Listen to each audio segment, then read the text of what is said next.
अस्ति गौतमस्य महर्षे तपोवने महातपनाम मुनिः तेन आश्रमसन्निधाने मूषकशावकः काकमुखात् भ्रष्टदृष्टः।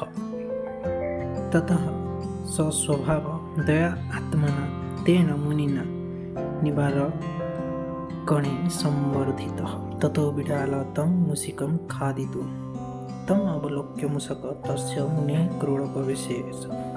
ततो मुनिना उक्तं मूषक त्वं मार्जारभव। ततः स मार्जारो जात।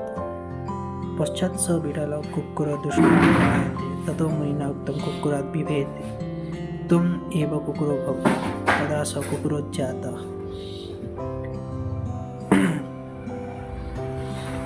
स कुक्कुरो व्याघ्रात् बिभेति तथा तेन मुनिना व्याघ्रः कृतः। अथ व्याघ्रमपि तं मूषकं निर्विशेष पश्यति स मुनिः।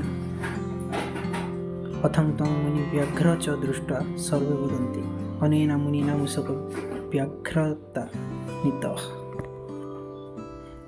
एतत् श्रुत्वा स व्याघ्रः सव्यथ अचिन्त्यत् यावद् अनेन मुनिना जीवितव्यं तावदिदं स्वरूपाख्यानम् अकृतिकरं न गमिष्यति इति आलोच्य स मुनिः हन्तुं गतः। ततः मुनिना ततः ज्ञात्वा पुनर्मूषको भव इति उक्त्वा मूषकः एव कुतः।